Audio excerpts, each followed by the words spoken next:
Hello everyone, this is Rajat Manchanda and welcome to the learning tree. आज हम लोग अपने फाइनेंशियल मैनेजमेंट का यूनिट नंबर 3 स्टार्ट करने वाले हैं। यूनिट नंबर 3 जिसका नाम है कैपिटल बजटिंग या फिर इंट्रोडक्शन टू कैपिटल बजटिंग। ये फाइनेंशियल मैनेजमेंट का one of the most important chapter है। चाहे बीकॉम हो, बीबीए हो, एमबीए हो या फिर नेट जेआरएफ का एग्जाम ही क्यों ना हो, हर जगह इसके अलग अलग तरीके से क्वेश्चंस पूछे जाते हैं, थ्योरेटिकली भी और प्रैक्टिकली भी। तो क्योंकि ये एक इंपॉर्टेंट चैप्टर है, हम लोग इसकी पूरी सीरीज यानी कि lecture number 1 to lecture number जितने भी आगे होने वाले हैं वो सारे मैं एक प्लेलिस्ट में डाल दूंगा, ताकि एक प्लेलिस्ट आप ओपन करोगे तो सारा का सारा यूनिट आपका क्लियर हो जाएगा। तो सबसे पहले हम लोग ये समझते हैं कि कैपिटल बजटिंग होती क्या है। अब आपसे अगर कोई पूछे कि कैपिटल बजटिंग क्या है, तो आपने ये दोनों वर्ड अलग अलग तो सुन रखे हैं कि कैपिटल क्या है और बजटिंग यानी कि बजट क्या है। कैपिटल यानी कि इनिशियल इन्वेस्टमेंट है ना, बिजनेसमैन जब पहली पहली बार अपने बिजनेस को स्टार्ट करने के लिए उसमें पैसे इन्वेस्ट करता है, एसेट्स खरीदता है, उसे हम लोग कैपिटल बोलते हैं। अब आप बोलोगे सर तो क्या मतलब बाद में जब वो पैसे लगाता है तो वो कैपिटल नहीं होता? वो भी कैपिटल होता है, एडिशनल कैपिटल के नाम से हम उसे जानते हैं। बट बेसिकली हम लोग यही बोलते हैं कि पहली बार अगर आप पैसा अपने बिजनेस में इन्वेस्ट कर रहे हो, दैट इज कॉल्ड कैपिटल, पूंजी। बजटिंग, बजटिंग जो है वो बजट वर्ड से आया है। अब ये तो आप जानते हो कि ये जो बजट है ये हम लोग जब भी बनाते हैं तो ये फ्यूचर के लिए बनाते हैं। बजट अगर हम फ्यूचर के लिए बना रहे हैं तो इसका मतलब कहीं ना कहीं कैपिटल बजटिंग यानी कि ऐसा कैपिटल जो हम अपने बिजनेस में इन्वेस्ट करना चाहते हैं, लेकिन हमें एग्जैक्टली नहीं पता है कि कितना वो हो सकता है, वो इन्वेस्टमेंट कितनी हो सकती है।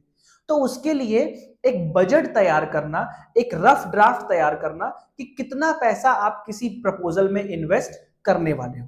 तो आइए देखते हैं।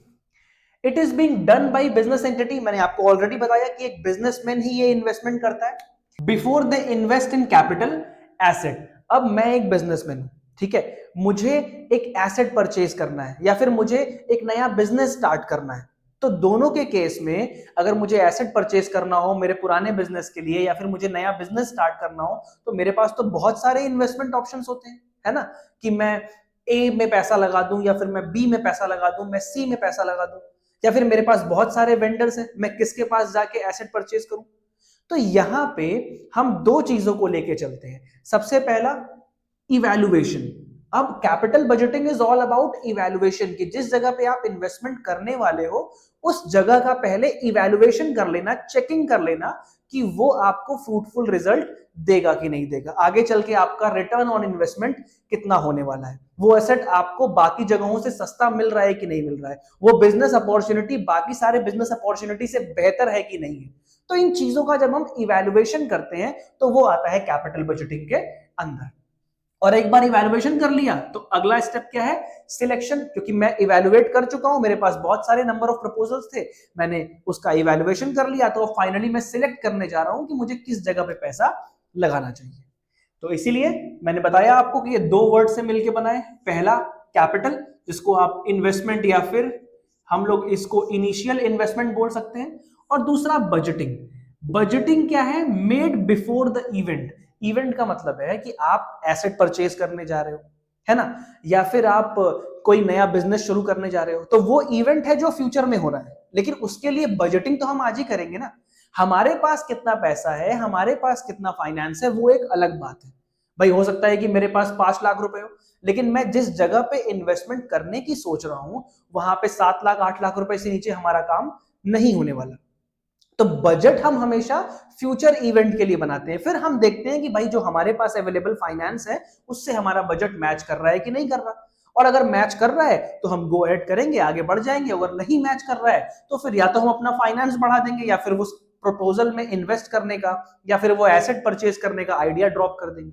तो इसीलिए हम लोग कैपिटल बजटिंग करते हैं।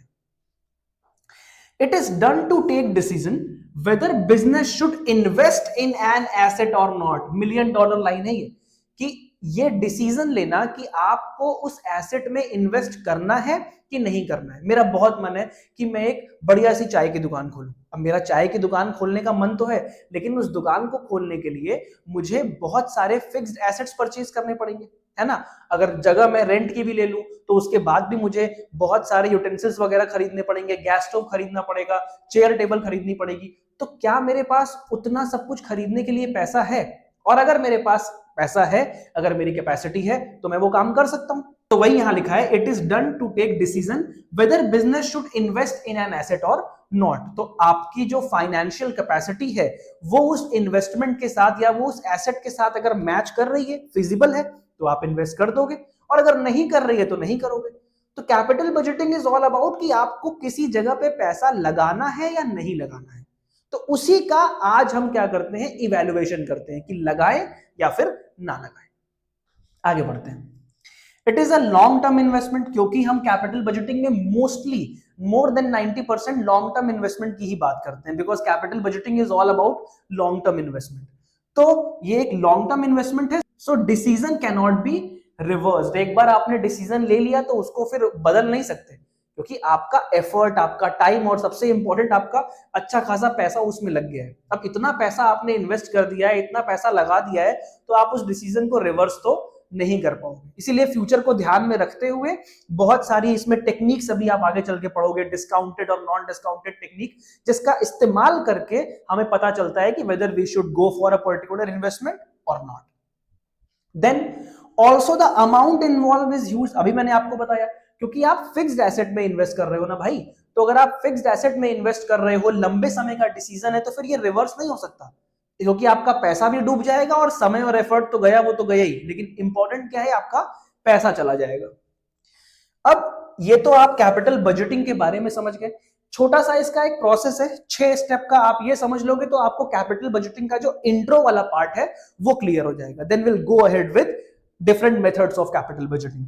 सो कैपिटल बजटिंग के प्रोसेस में इसका देखिए, आप पहला प्रोसेस लिखा हुआ है आइडेंटिफिकेशन ऑफ इन्वेस्टमेंट अपॉर्चुनिटी। सबसे पहले तो हमें यह आइडेंटिफाई करना है कि हमें कहां पे पैसा लगाना है। आपके पास जब भी आपको बिजनेस स्टार्ट करने का भी आइडिया होता है, तो you have an number of options. For example, मैं मान लूं कि मेरे पास प्रपोजल ए है, प्रपोजल बी है, प्रपोजल सी है। तो पहले तो मैं ये डिसाइड करूंगा ना कि मेरी फाइनेंशियल फिजिबिलिटी, इकोनॉमिक फिजिबिलिटी किस तरफ जाने में है, मैं कौन सा काम कर सकता हूं आगे चल के जिसमें मुझे दिक्कत नहीं होगी। तो सबसे पहले तो इसको चूज करना बहुत इंपॉर्टेंट है कि आप आइडेंटिफाई करोगे कि कौन सी इन्वेस्टमेंट अपॉर्चुनिटी आपको लेनी है। अब क्योंकि मुझे उसको आइडेंटिफाई करना है, उसके लिए क्या करना पड़ेगा, evaluation, evaluating and assembling investment proposals. अब मेरे पास 3 अलग अलग प्रपोजल्स हैं, प्रपोजल ए, प्रपोजल बी, प्रपोजल सी। अब मुझे इसका इवैल्यूएशन करना है कि मुझे पता लग जाए कि इन तीनों में से मैं चूज कौन सा करूं। तो इवैल्यूएशन करने के लिए इजीएस्ट जो 2 फैक्टर्स हैं वो यही है, एक रिस्क और दूसरा रिटर्न, कि किस इन्वेस्टमेंट प्रपोजल में कितना ज्यादा रिस्क है और उस रिस्क को लेने पे कितना आपको रिटर्न मिलेगा। तो जिस इन्वेस्टमेंट प्रपोजल में रिस्क का फैक्टर थोड़ा सा कम हो और रिटर्न का फैक्टर थोड़ा सा कंपैरेटिवली बाकियों के ज्यादा हो, उस इन्वेस्टमेंट प्रपोजल को हम चूज कर लेते हैं। वैसे तो देखा जाए तो जितना रिस्क होगा उतना रिटर्न ज्यादा होगा, बट वो डिपेंड करता है कि आप किस माइंडसेट के हो। आप बहुत ही risk taker kind of person हो तो फिर आप वैसा इन्वेस्टमेंट प्रपोजल चूज करोगे, और आपको लगता है कि नहीं, धीरे धीरे समय के साथ हमें अपने बिजनेस को ग्रो करना है, तो फिर आप वो चूज कर लोगे। नेक्स्ट है डिसीजन मेकिंग। तो आपने आइडेंटिफाई कर लिया, आपके पास बहुत सारे इन्वेस्टमेंट ऑप्शन थे, उसमें से आपने रिस्क और रिटर्न के बेसिस पे उसको इवैल्यूएट कर लिया। Now finally you are deciding कि आपको कौन सा प्रपोजल चूज करना है। For example, you are going with proposal B. 3 proposal थे, बी आपने चूज कर लिया। Capital budgeting and apportionment. See, apportionment या कैपिटल बजटिंग का सीधा सा मतलब ये होता है कि भाई हमारे पास शॉर्ट टर्म वाले प्रपोजल्स भी होते हैं, लॉन्ग टर्म प्रपोजल्स भी होते हैं, यानी कि शॉर्ट टर्म इन्वेस्टमेंट भी है और लॉन्ग टर्म इन्वेस्टमेंट भी है। क्योंकि हम कैपिटल बजटिंग की बात कर रहे हैं तो मोस्टली हम किसकी बात करेंगे, लॉन्ग टर्म प्रपोजल की ही बात करेंगे। तो जो हम चूज कर रहे हैं उसमें से हम कौन सा चूज करेंगे, हमेशा लॉन्ग टर्म, क्योंकि capital budgeting is all about long term investment proposals. Finally implementation, identify भी कर लिया, इवैल्यूएट भी कर लिया, डिसीजन भी ले लिया, और ये भी पता कर लिया कि लॉन्ग टर्म शॉर्ट टर्म में हमें किधर जाना है, लॉन्ग टर्म में जाना है। फाइनली हम क्या करेंगे, उसको इंप्लीमेंट कर देंगे कि चलो इस बिजनेस के साथ हम श्री गणेश करते हैं, इसको आगे बढ़ाते हैं। तो अब इसको आगे बढ़ाने के लिए जो जो भी करना होगा, लोगों को अरेंज करना होगा, मटेरियल को अरेंज करना होगा, सारा सेटअप तैयार करना होगा, वो सब आप करना शुरू कर दोगे। टेक्निकली आप बिजनेस करना शुरू कर दोगे, गुड्स एंड सर्विस जिसमें भी आप डील कर रहे हो वो करना शुरू कर दोगे। एंड देन परफॉर्मेंस रिव्यू, सबसे ज्यादा इंपॉर्टेंट ये होता है। कम्युनिकेशन में जैसे फीडबैक इंपॉर्टेंट है, वैसे यहां पर परफॉर्मेंस रिव्यू इंपॉर्टेंट है। आपको पता चलना चाहिए कि 1 साल में जो आपने टारगेट बनाया था कि मैं इस पर्टिकुलर इन्वेस्टमेंट जहां मैं कर रहा हूं, जो मैं एसेट परचेज कर रहा हूं, या जिस बिजनेस को मैं स्टार्ट कर रहा हूं वहां से मुझे कितना रिटर्न मिलने वाला है। तो अगर वो आपके हिसाब से है, अगर वो उतना है जितना आपने सोचा था तो वेल एंड गुड।